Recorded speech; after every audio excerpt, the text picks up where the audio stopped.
Hello everyone, welcome in my new video. कैसे हैं आप सब? होप कि आप बिल्कुल ठीक ठाक होंगे। आज की इस वीडियो में मैं आपके लिए एक और जीवन परिचय लेकर आई हूं, यानी बायोग्राफी, और वो है बड़े गुलाम अली खां की। बड़े गुलाम अली खां बहुत ही फेमस हमारे म्यूजिशियन रहे हैं और उन्होंने संगीत जगत में बहुत सारा काम किया है, बहुत स्ट्रगल किया है।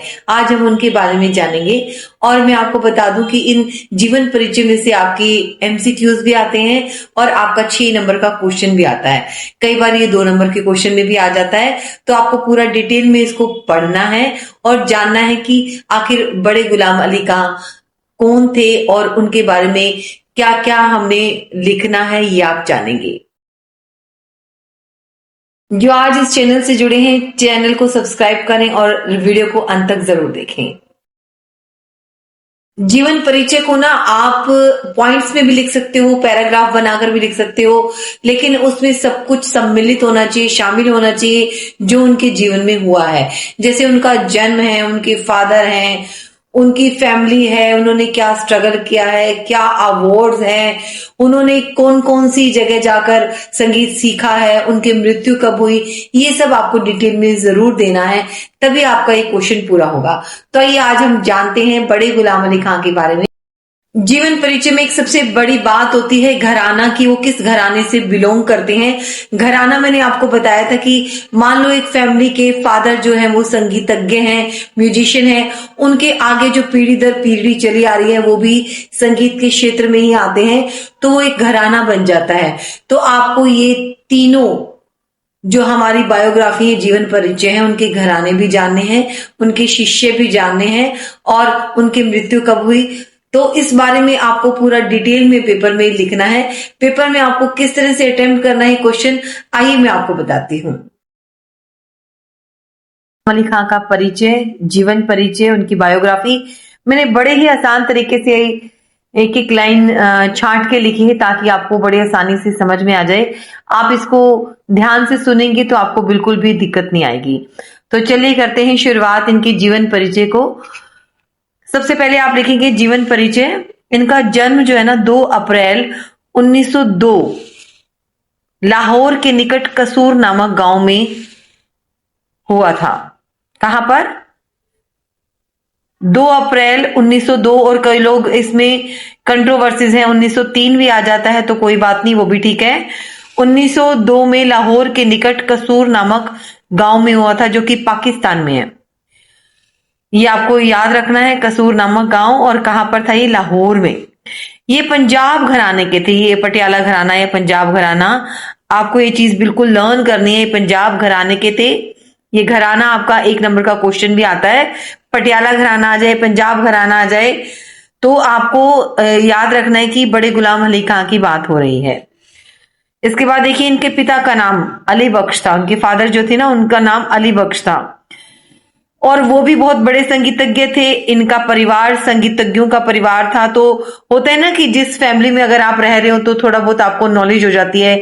तो उनकी फैमिली में ना बहुत सारा म्यूजिक होता था, हमेशा म्यूजिक चलता था, उनके फादर को आता था, उनकी चाचा को आता था, तो वो पूरा माहौल जो है ना वो संगीतज्ञ था। तो धीरे धीरे उनको शुरू से ही संगीत सीखने की इच्छा थी और वो संगीत को पसंद भी करते थे। इन्होंने अपने चाचा काले खां, ये आप याद रखेंगे, काले खां उनके चाचा का नाम है, जो कि आपके एमसीक्यूज में आता है कि बड़े गुलाम अली खां ने किन से संगीत सीखा, तो उनके चाचा काले खां से उन्होंने गायन मीन सिंगिंग सीखा। इन्होंने अपने पिताजी से क्या सीखा? सारंगी बजानी। सारंगी एक इंस्ट्रूमेंट है, तो सारंगी बजानी अपने फादर से सीखी, जिनका नाम था अली बख्श। और काले खां से उन्होंने, जो कि उनके चाचा थे, उन्होंने उनसे गाना सीखा। अब उनके ना 3 भाई थे, ये भी आपके ना पेपर में आता है कि ये कौन थे।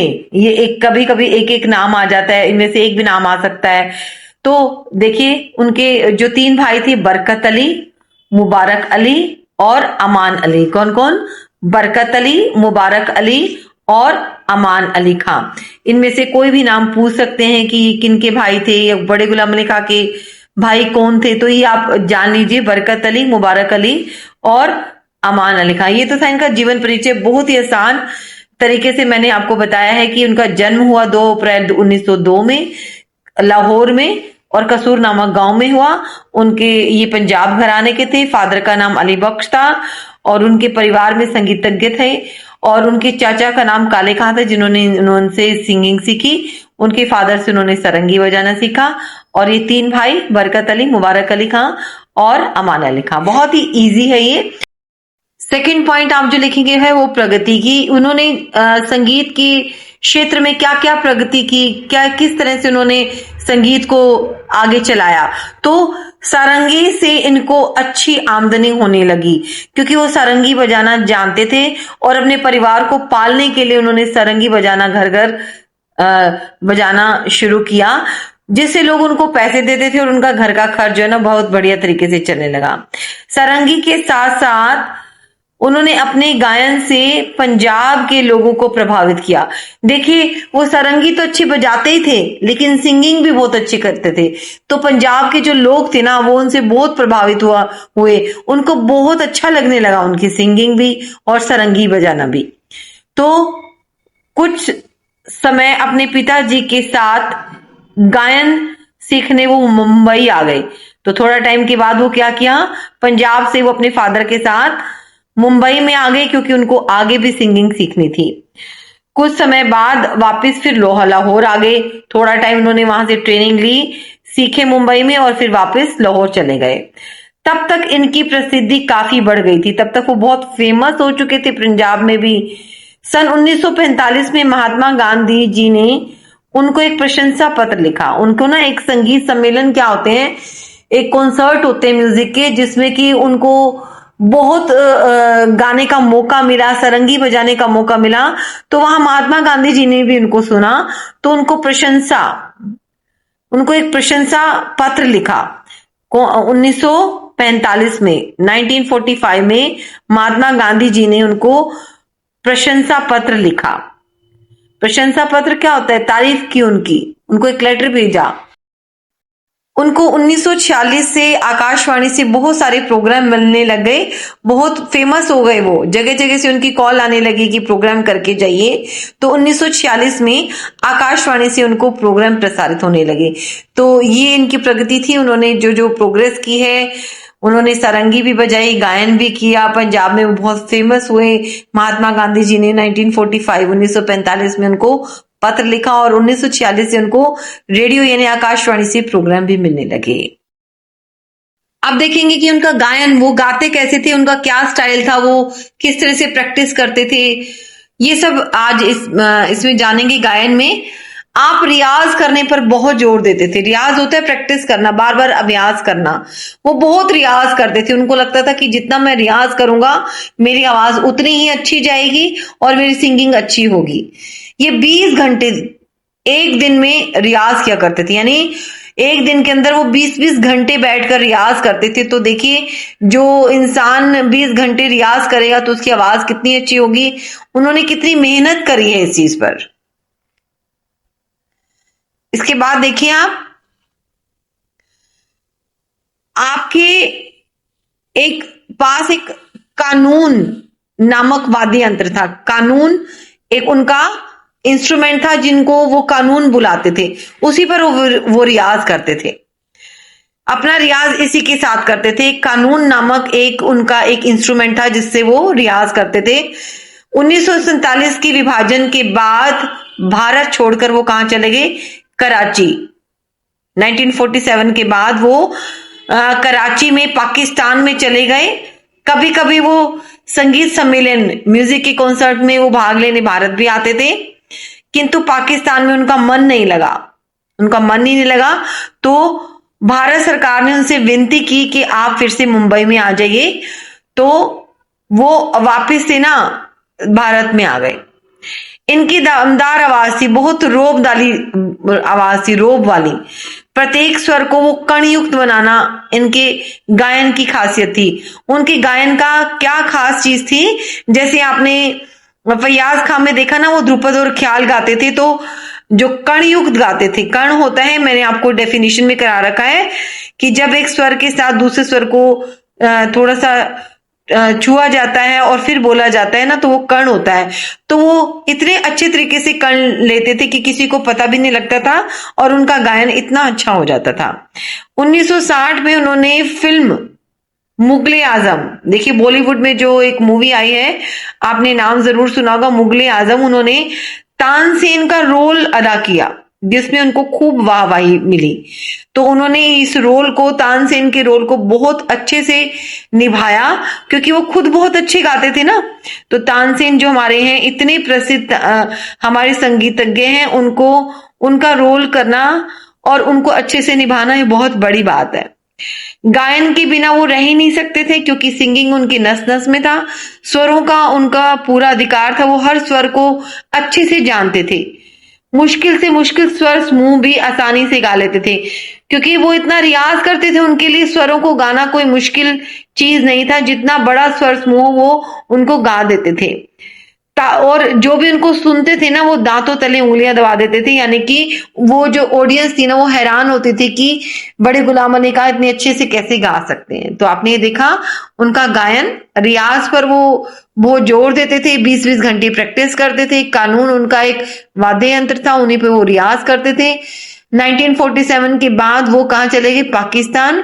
कभी कभी यहाँ भारत में आते थे संगीत सम्मेलन में, और पाकिस्तान में जब उनका मन नहीं लगा तो भारत सरकार ने उनको निमंत्रण दिया, फिर से वो मुंबई आ गए। उनकी बहुत दमदार आवाज थी, प्रत्येक स्वर को वो कणयुक्त बनाना उनके लिए बहुत अच्छी चीज थी, वो उनको पसंद करते थे कणयुक्त सिंगिंग को। उन्होंने एक मुगले आजम फिल्म में तानसेन का रोल किया और बहुत अच्छे से निभाया और उनको खूब तारीफ मिली। गायन के बिना वो रह ही नहीं सकते थे, है ना। होता है ना कि जब हम एक चीज को बहुत पसंद करते हैं तो हम उस चीज को छोड़ नहीं पाते हैं। तो स्वरों पर उनका पूरा अधिकार था, मुश्किल से मुश्किल, जितने भी मुश्किल स्वर हो उनको गा लेते थे बड़ी आसानी से, और जो सुनने वाले थे ना, वो भी, उनको भी इनकी सिंगिंग बहुत अच्छी लगती थी। तो ये था गायन। और इसके बाद उनकी एक और खासियत थी, ख्याल में वो कुशल थे। वो एक स्टाइल होता है ख्याल, उसमें कुशल थे। और पंजाब की ठुमरी गायन में भी इनका कोई जवाब नहीं था, हर तरह की सिंगिंग वो कर लेते थे, ख्याल भी गा लेते थे, ठुमरी भी, पंजाब में ठुमरी बहुत फेमस है, तो वो क्लासिकल सिंगिंग के साथ साथ ठुमरी भी गा लेते थे। इनका शारीरिक परिचय देखिए, इनका शरीर से वो कैसे दिखते थे। शरीर से पहलवान लगते थे पूरे, बंद मोहरी वाली पजामा पहनते थे, काली टोपी पहनते थे, बड़ी बड़ी मूछें रखते थे और बहुत ही सरल और मिलनसार किस्म के थे। सबसे मिक्सअप हो जाते थे बहुत जल्दी। तो पहलवान से दिखते थे, मोहरी पजामा पहनते थे उनकी, और काली बड़ी टोपी पहनते थे, बड़ी बड़ी मूछें थी, सबके साथ बहुत अच्छे से मिक्सअप हो जाते थे। अब उनके शिष्यों के कुछ नाम दिए हुए देखो, प्रसून, मीरा, शैलेंद्रनाथ, संध्या मुखर्जी, मुनव्वर अली, ये उनके शिष्य हैं। प्रसून, मीरा, शैलेंद्रनाथ, संध्या मुखर्जी, मुनव्वर अली। ये जो उनको अवार्ड्स मिले हैं ये मैं आपको बता देती हूँ। नाटक अकादमी से उनको पुरस्कार मिला, भारत सरकार ने उनको पद्म भूषण भी दिया। ध्यान रखिए, पद्म भूषण से वो विभूषित हुए, उनको अवार्ड दिया गया। ये अब बीमारी, अब 1960 से 61 के बीच, 1960 से 1961 के बीच में इनको लकवा हो गया, पैरालाइज हो गई है। जितना उनका पैसा था ना वो सब खर्च हो गया। फिर महाराष्ट्र सरकार ने उनको 5,000 रुपए आर्थिक सहायता प्रदान की, मतलब 5,000 उनको हेल्प की ताकि वो ठीक हो जाएं। कुछ समय बाद फिर वो ठीक भी हो गए। फिर 1962 से फिर से गाने लगे वो, और भारत में कहीं भी कोई कार्यक्रम होता ना तो वो बड़े गुलाम अली खां को जरूर बुलाया जाता था। तो ये उनकी बीमारी के बारे में बताया है कि 1960 से 61 के बीच में लकवा हो गया, सारे पैसे खत्म हो गए। महाराष्ट्र सरकार ने उनको 5,000 रुपए की फाइनेंशियल जो है हेल्प करी, आर्थिक सहायता की, और 62 में 1962 में फिर से गाने लगे और हर कार्यक्रम में वो जाते थे। अब उनका निधन, उनकी डेथ कब हुई? उनका निधन 23 अप्रैल 1968 को हैदराबाद में हुआ। ये आपको ध्यान रखना है, इनका निधन 23 अप्रैल 1968 को हैदराबाद में हुआ। तो बड़े इजी तरीके से मैंने ये आपको लिए नोट्स तैयार किए हैं, आप इनको पॉइंट्स में लिखकर बहुत अच्छे से इस क्वेश्चन को अटेम्प्ट कर सकते हो। तो आज इस वीडियो में आपने जाना बड़े गुलाम अली खां के बारे में। आई थिंक आपको सब कुछ समझ में आ गया होगा। आपको पूरा लर्न करना है इसको, और अगर आपको कुछ भी समझ नहीं आता ना तो आप कमेंट सेक्शन में जरूर पूछें, बार बार वीडियो को देखें। अगर आपको वीडियो अच्छी लगी हो तो सब्सक्राइब, लाइक और शेयर जरूर करें। और मिलते हैं एक नए वीडियो के साथ, नए टॉपिक के साथ। Take care, bye bye.